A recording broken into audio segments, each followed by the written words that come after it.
All right, guys, unbelievably, this is the last episode of the year. I'm just doing it from my laptop. It feels super organic, sort of back where we began. So many things to discuss, so many things happening. First and foremost, I don't know if you guys have caught this. Somebody legitimately tried to murder Nick Fuentes last night. Totally insane, and it's really a sad story. The suspect is dead, but they killed 3 other people in the process, plus 2 dogs. We're going to speak about that, talk about doxing. On top of that, Andrew Tate, the case has been dismissed in Romania, which was something that I was signaling was going to happen for a very long time. Piers Morgan and me just did an interview, and it is going absolutely viral. I'm really proud of it as something that I am doing at the very end of the year. It feels like the right interview to share with the world, so we'll discuss that. But first, we absolutely must discuss the comment section at the Daily Wire, because honestly, what was the Daily Wire thinking? This is crazy. They premiered Brett Cooper clone, and it's going about just as you would imagine, meaning it has been an abject failure. Let's discuss all of that coming up right now on Candace.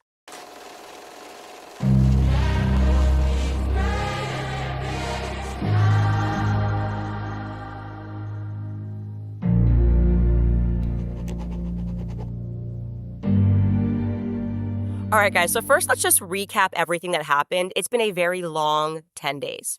10 days ago, Brett Cooper announced in a somewhat emotionally strained video, I think that's putting it lightly, that she was leaving the Daily Wire. It was actually her and the CEO of the Daily Wire, Jeremy Boring, in this combo video.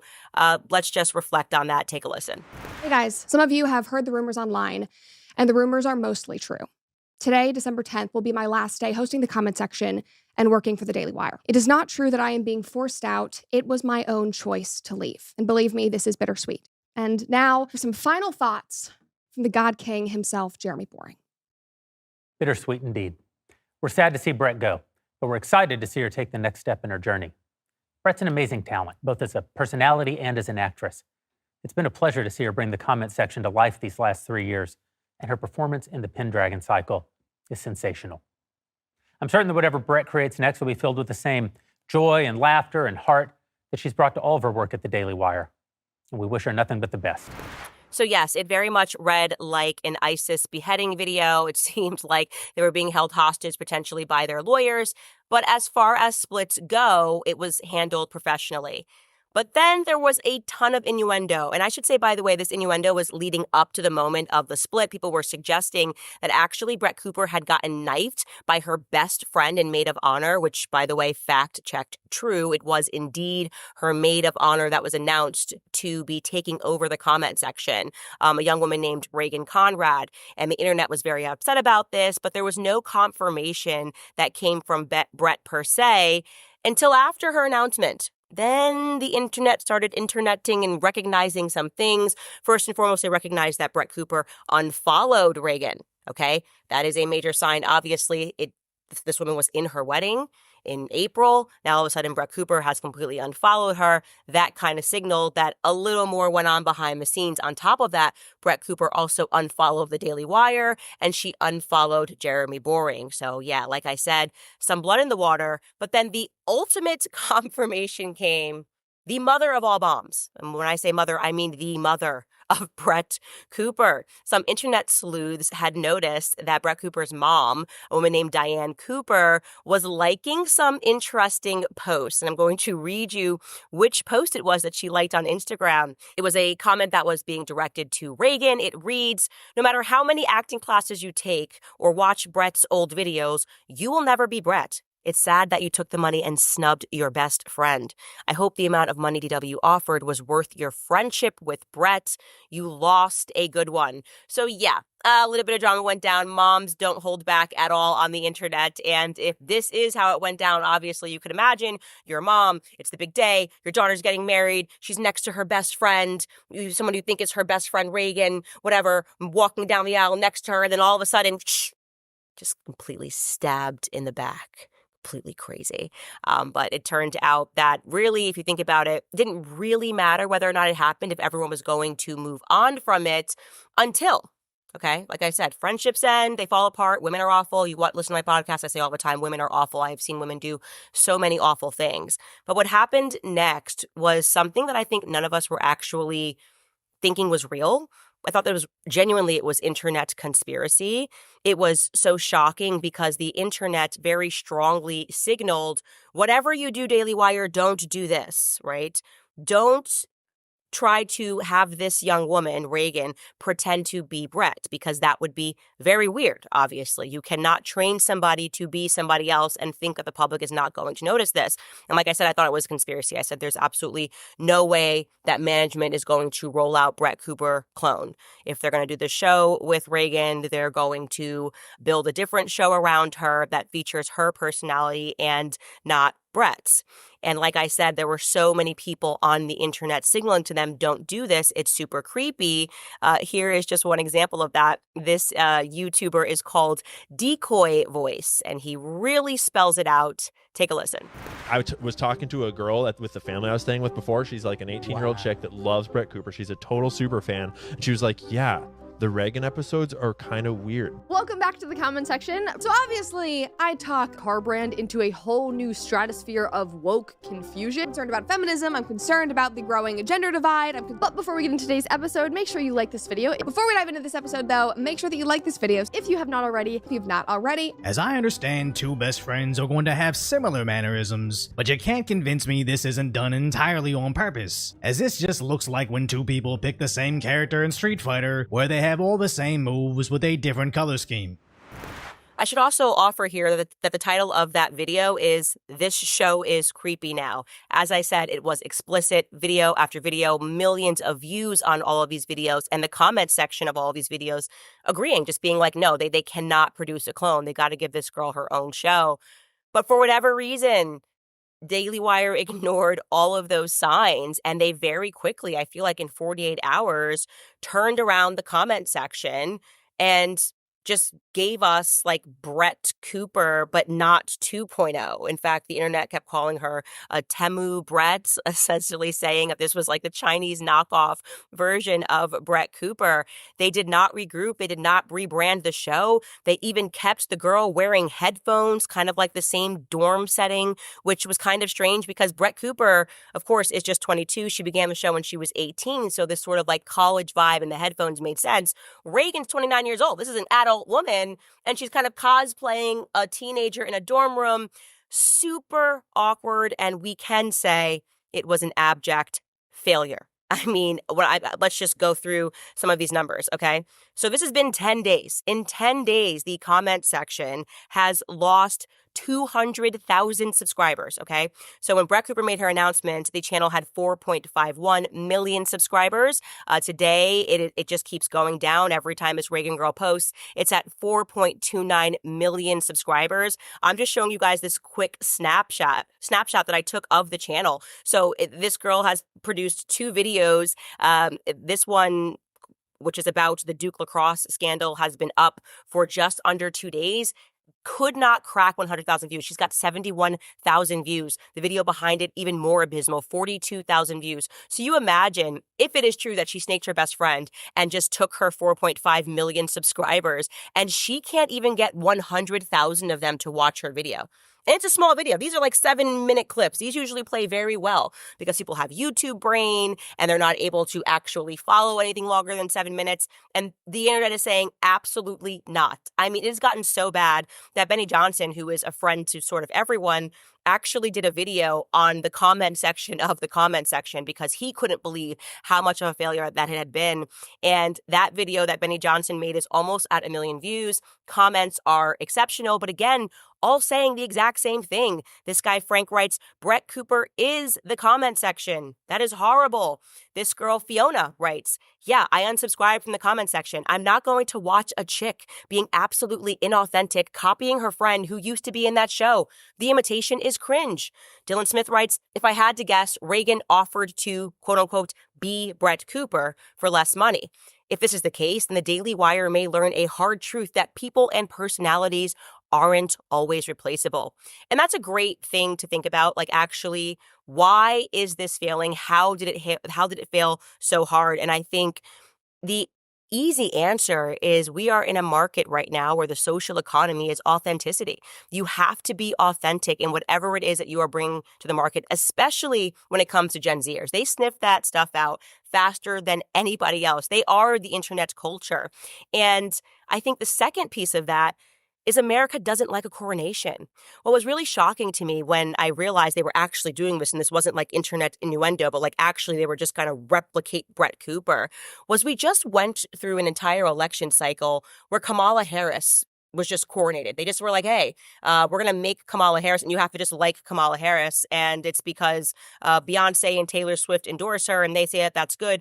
And we forcefully rejected that. We said, no, actually, you cannot just coronate Kamala Harris. People have to actually run and earn their spot. And Trump has been running, it seems, for the last 4 years. And you're just going to give Kamala Harris 107 days and a couple of celebrity endorsements and just force feed her to us. I would think the Daily Wire would have seen that lesson, that it doesn't really work like that, and would have said, okay, we can't do that. If we think Reagan's this amazing talent, she's going to have to actually earn her keep. She can't just be coronated. And I think this person's comment perfectly encapsulates that. This is at Little Miss Stamper, and she is again commenting under the Benny Johnson video. She wrote, "There's just something gross about sitting in a spot that you didn't earn, talking to an audience that you didn't earn on a show that you didn't build, not to mention she was your friend." That's it. Like, totally. The internet is essentially saying she didn't earn these 4.65 million subscribers. So, yes, does the Daily Wire own the channel? Yes. Can the Daily Wire basically say we're forcing our Kamala Harris and you guys are all going to love her? Sure. But the market is going to respond to that. The market has responded to that, and the market is telling them no. So the question now is, what was Daily Wire thinking? This was a piece that I couldn't wrap my head around. I genuinely am so shocked by this decision, given everyone, again, on the internet saying, please don't. We were just watching a car crash in slow motion. I was going, no, is there anything we can do to stop this? And the answer was no. The management said, we're doing it anyways. And I thought to myself, was it maybe advertiser agreements? Was it they had to have a show every day and maybe some advertisers would have pulled out? Was it being motivated? I don't think likely. They could have easily taken a pause. It's the end of the year. They should have. If I was advising, I would have been like, take a full pause. It's Christmas. It's holiday time. No one's going to think, let's come back in the new year with something fresh.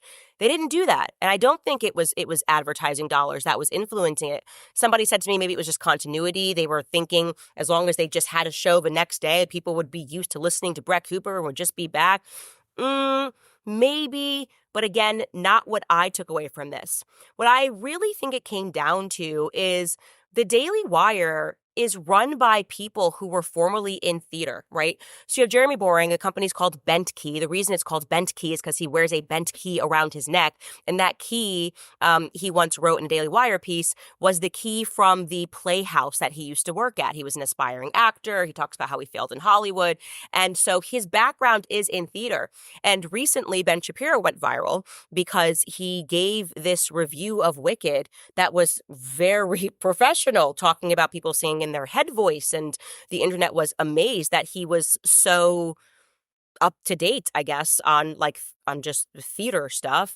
And I think what you have are a lot of people, their background is in theater, and they thought through this equation like theater kids. They were just like, we need an understudy. Reagan knows the part. Reagan knows how to do this. Reagan's been the producer. Reagan, Brett's leaving. Can you just be Brett?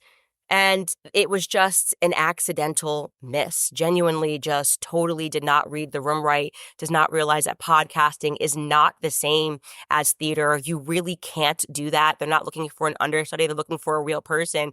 And they have to believe that that person is genuine, and they have to believe that that person is authentic. And in that way, I think they very much set up Reagan to fail. But also Reagan set herself up to fail, because if somebody came to me and said, just be your best friend, I'd be like, no.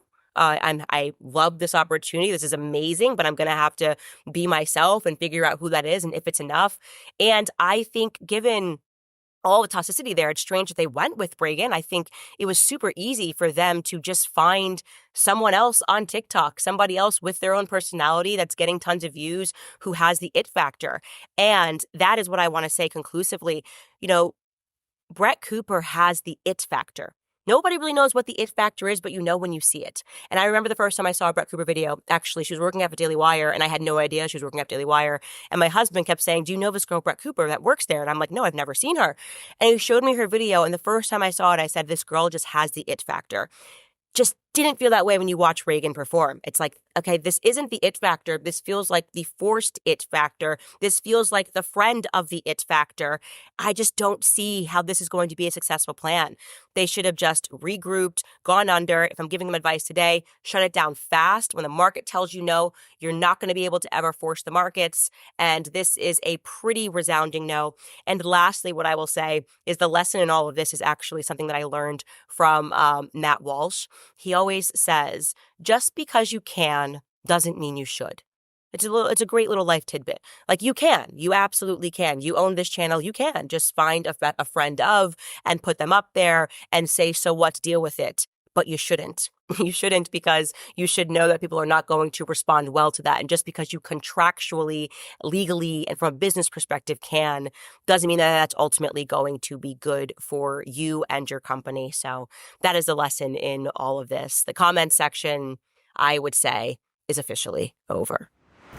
All right, guys, this episode is sponsored by Good Ranchers. During Good Ranchers holiday special, you can subscribe to any box and you'll get a gift of chicken breasts, salmon, bacon, or ground beef for a year, plus an additional $25 off with my code Candace.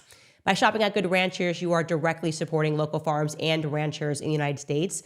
Good Ranchers delivers high-quality, 100% American meat straight to your door. Good Ranchers also has a new gifting page.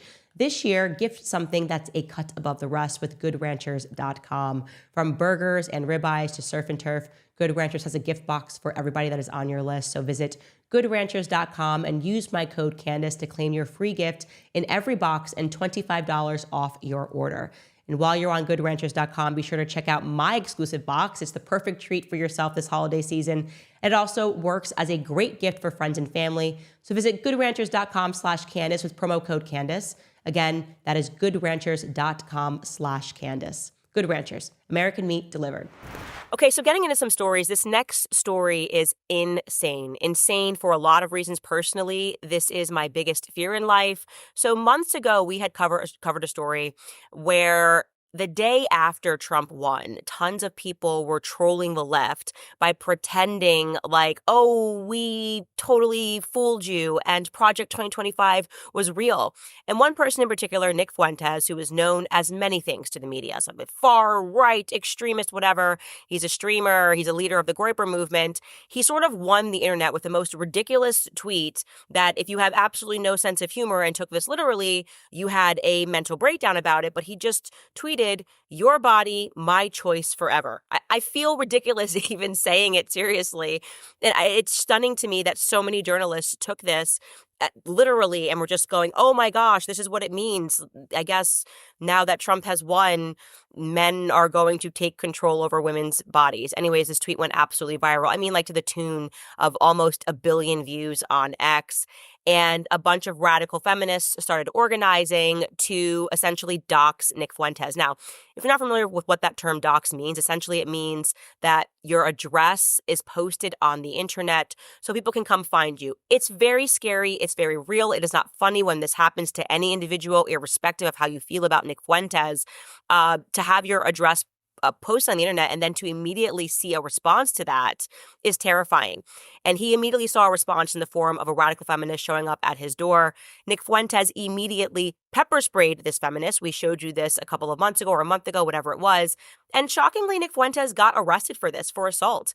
And I think now, given what has happened, it is very likely that those assault charges are going to be dropped.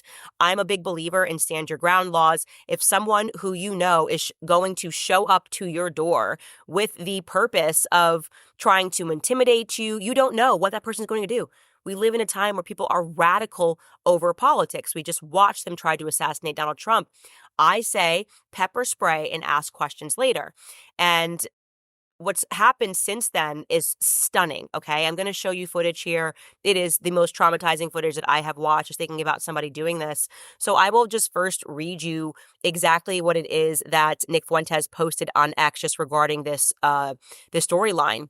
The tweet thread reads, "Last night, an armed killer made an attempt on my life at my home, which was recently doxed on this platform. The gunman carried a pistol, a crossbow, and incendiary devices. I believe he intended to kill me. He is now dead. I'm okay." Now, just to guys give you the background, according to police, the would-be assassin committed a triple homicide, okay, near where Nick Fuentes lives in southern Illinois before he arrived at Nick Fuentes' doorstep with a pistol drawn. Calling Nick Fuentes' name, I'm going to show you that footage right now. Take a look.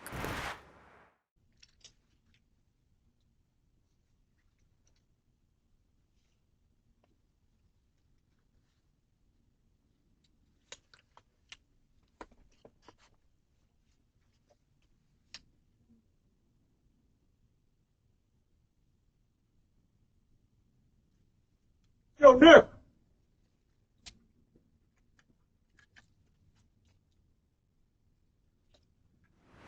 Nick Fuentes' tweet thread continues, "I am grateful to God that I am still alive today. Tragically, the gunman broke into a neighbor's home to evade police and killed 2 of their dogs. While heartbreaking, it could have been so unimaginably worse. God have mercy. Doxing is not a game. This nihilistic lynch mob behavior must end before anyone else is killed." And now when he was tweeting this, I don't think he was aware that that gunman did, in fact, kill 3 humans before they killed the dogs in the next door neighbor. Apparently, the police were then pursuing him on foot, and he broke into someone's house, shot the dogs, and then began firing at police officers, and the police officers then ended this person's life. But this is terrifying. You know, Nick Fuentes is now raising money to relocate, and people were mocking this when this happened because they hate Nick Fuentes. They absolutely think he's a monster, he's a graper, and so what? He deserves to die and be debanked. All of it's gotten pointedly ridiculous.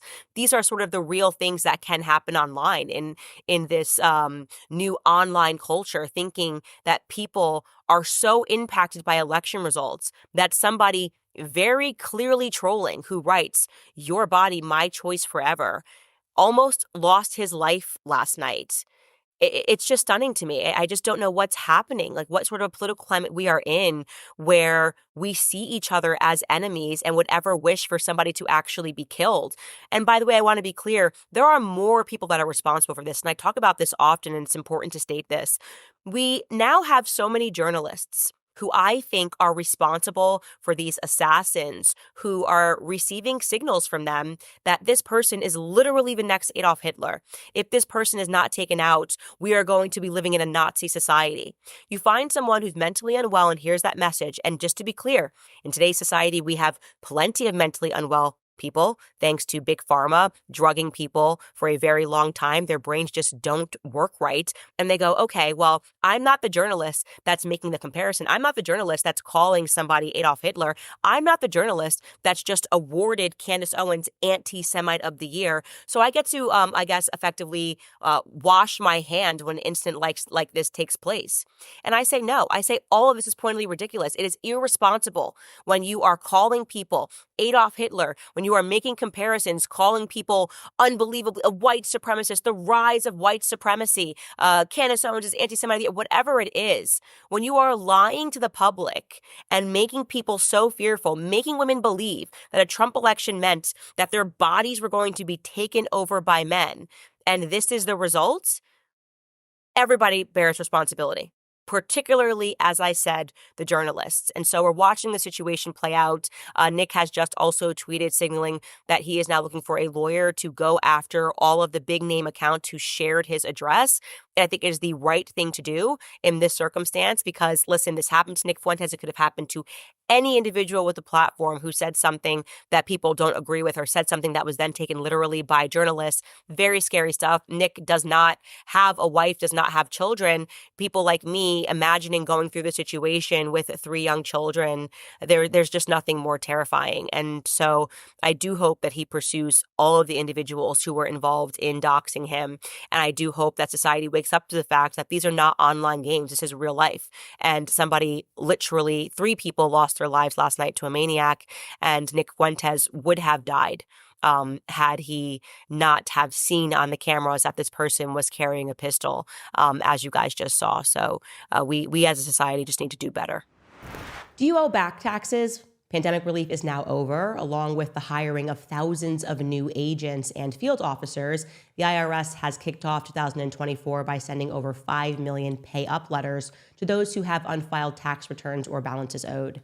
Do not waive your rights and speak with them on your own. They are not your friends, obviously. Tax Network USA, a trusted tax relief firm, has saved over $1 billion in back taxes for their clients, and they can help you secure the best deal possible. So whether you owe $10,000 or $10 million, they can definitely help you, whether it's business or personal. Even if you have the means to pay or on a fixed income, they can help finally resolve your tax burdens once and for all. So call 1-800-958-1000 for a private free consultation, or visit tnusa.com/Candace. Again, that's tnusa.com/Candace. As a sort of, I guess, 1B to that same conversation of people being unable to sort of separate how they feel about an individual from what is happening to that individual. Like I said, people just kind of rooting for Nick Fuentes to be killed and sharing his address online, which is completely monstrous and doesn't make you a good person, simply because they hate him and they hate his rhetoric. Similarly, I found over the last year and a half, I guess now, that so many people were sending me emails or commenting and saying that I was supporting a human sex trafficker because I was plausibly maybe the only conservative when all of these conservatives were coming down on Andrew Tate and Andrew Tate culture when he was being, I guess charges are being brought against him in Romania. Nobody actually cared to look into the case. They just sort of said, well, this is what I know about Andrew Tate. He ran a webcam business with his brother. They'd made money that way. He was involved in pornography. I found these old videos of him from 10 years ago, 5 years ago, whatever, and look at the way he's speaking. And so therefore that makes him guilty, and I hope he goes to prison. And I said, hold on, let me just actually pump the brakes, look into this case. And when I looked into the case, I stood my ground and said that I thought that this was never going to make it to trial and that it was eventually going to be dismissed because of the woman at the center of it, what happened in Romania to the Tate brothers, whether you want to hear it from me or not, whether you like him or not. It was a tremendous miscarriage of justice. It was a woman at the center who had a very complicated history of bringing allegations against men throughout her entire life, who had tweeted, had openly messaged. I read her WhatsApp messages, essentially a plot with her best friend to get attention, with her main priority being getting free tickets to London or Paris. I can't remember which one. And when I covered this, like I said, so many people didn't even care to look into the case and just were so angry at me and looking at clips of Andrew Tate and his brother on the internet and I'm like, none of this is relevant to the actual case in Romania. Well, I am very pleased to report that it really pays to just say the thing that is true and eventually hope that the truth catches up with the lies. I get it. You don't like the videos that you've seen of Andrew Tate, but in this particular case, now the judges and the prosecutors have agreed with me. Yes, they have looked through this case, looked through all the evidence, and they said, we are not even bringing this forward. It has been dismissed, sent back down to the level. The prosecutors are going to have to create an entirely new case if they want to bring these charges against these brothers. So I'm just letting you guys know that it is obviously a major legal victory after 2.5 years of people signaling that these two men were involved in human sex trafficking, again, over a case that nobody had actually read, that I actually took the time to go through the case and look through the charges and figure out who these victims were in the charges. They have maintained their innocence in this particular case throughout the entire process. They said they were involved in an organized criminal network. The evidence just was not there for that. So the Romanian court also said there were tons of irregularities involved in the indictment. There were. I explained those as this was happening throughout the years, that it seemed to me to be a prosecution because of who these men were and not based on evidence whatsoever. So that is the case. It has been now dismissed, sent back down to prosecutors. They're going to have to create an entirely new file, and perhaps they come up with new charges. Perhaps they come up with new victims. I can't speak to that. I was always just speaking to the original case and the woman that was at the center of it, who, by the way, the Western press won't cover this, but Andrew Tate and Tristan have brought a defamation case against her in the United States, and that case is moving forward. Like I said, it always pays to just tell the truth, to take all the bullets while you're telling the truth, to let people call you names, to let people judge you. But I'm always going to side with the facts. That's always been my character, and I'm not going to change that on the basis of whether or not I agree with the rhetoric that's coming out of an individual or something that they said on the internet or how they speak to women or how they date women. You don't get to call somebody a human sex trafficker because you don't like their character. So that's, like I said, a major win for them. And here is Andrew Tate celebrating that win. Take a listen. Case dismissed. Even better than a not guilty verdict, a judge has decided there's not enough evidence to even send this to trial. There's no evidence of crimes. None of this makes sense. They printed an indictment with thousands of pieces of paper, which doesn't mean anything. It doesn't add up to a crime. They falsified evidence. The whole thing is garbage. The case is now officially dismissed. But if there's no evidence to take me to trial, this begs a very pertinent question. There was never any evidence to put me in jail. There was never any evidence to raid my house 5 times. There was never any evidence to keep me travel banned for 3 years. There was never any evidence to stop me seeing my children. There was never any evidence to stop me seeing my mother when she had a heart attack. There was never any evidence to steal all of my cars and all of my money and all of my wealth. There was never any evidence for the media, which were very complicit, to try their very best to slander me, to bother my mother after she had an operation, trying to make her cry, to make my children sad, to make the women around me sad. This is not just about my brother and I. We're tough guys. Every single person who loves us has suffered, and there's never been any evidence in the first place, like we've been telling you for 3 solid years. So there you have it. You can take it or you can leave it, but I can tell you that the Romanian prosecutors have decided that they're going to leave it, or rather the judges are not even bringing this to trial on the basis of the evidence. And for me, it does feel like vindication, because it's just hard sometimes where people are just, like I said, unable to dilute their personal feelings about someone from a court case. We saw this with Trump. Well, he cheated on his wife with Stormy Daniels. Okay, that has absolutely nothing to do with what New York is doing to him, essentially going after him. And we know that they were doing that simply because they hated Donald Trump. You know, we have to be just always, whether you like someone or don't like somebody. And I hope that that lesson is now served. All right, guys, if you're feeling stressed about giving your family a memorable holiday, you are not alone. Prices remain higher than ever, and a lot of Americans are maxing out their credit cards. Now is the perfect time to take control of your finances and pay off that debt. If you're a homeowner, American Financing can help you unlock the equity in your home, and you can start saving right now. Their customers save on average $800 a month. Just imagine what that could mean for your family. Plus, if you act now, you could even delay 2 mortgage payments, giving you extra cash for the season. And wouldn't it be nice to start off the new year without that debt and those monthly minimum payments? It costs absolutely nothing to find out how much you could be saving. Christmas is going to be here before you know it, so call one of American Financing's salary-based mortgage consultants today.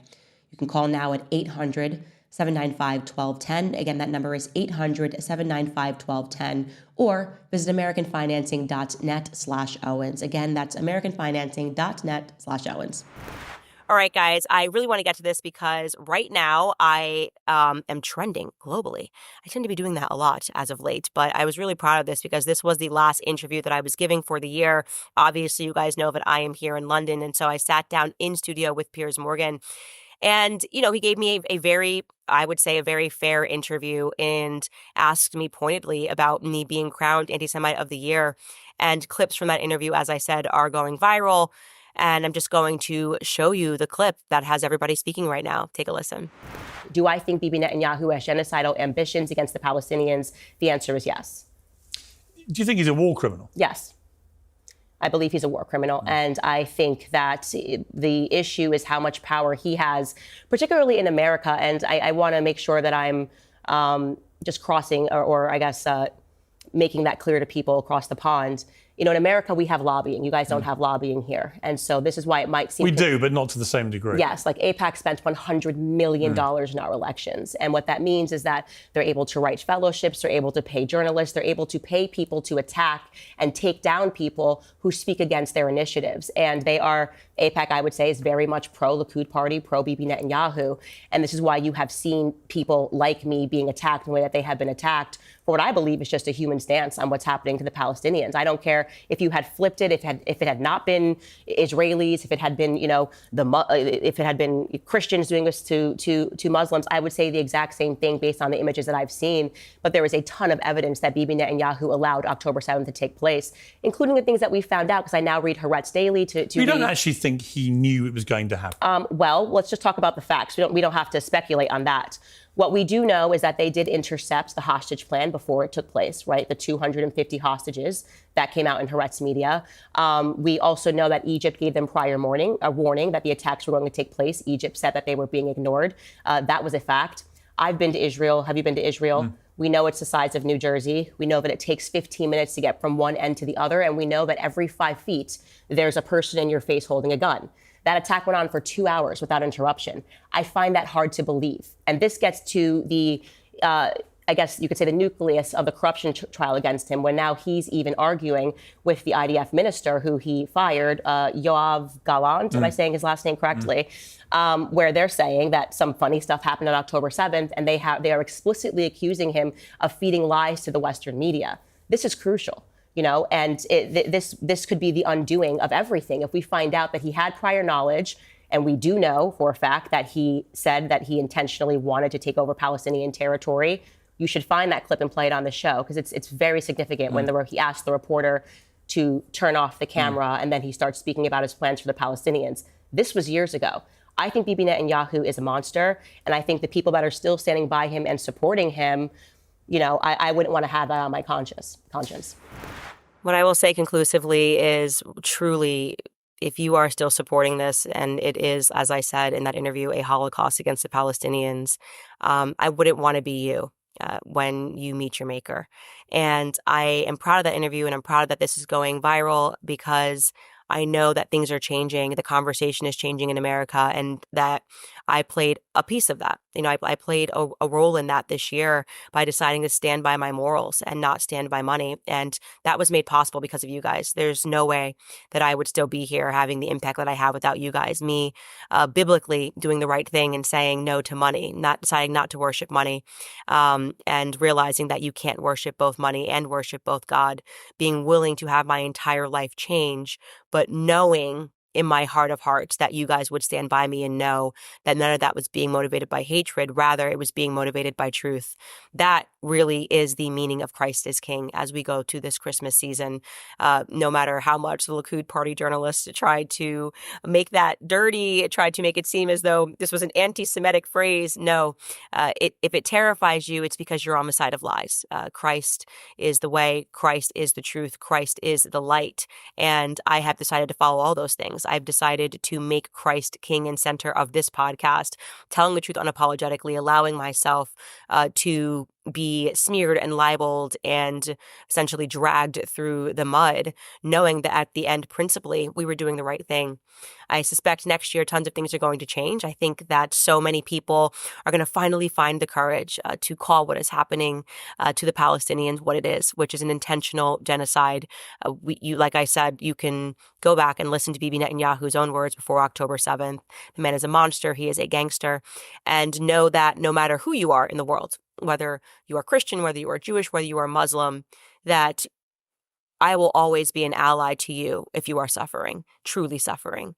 And there aren't enough dollars at AIPAC to ever get me to side with the devil. And I truly do believe that what we are watching right now is the synagogue of Satan, led by Bibi Netanyahu, which is attempting to use Judaism and pretending that they are being attacked because they're Jewish and not because they are executing something horrific.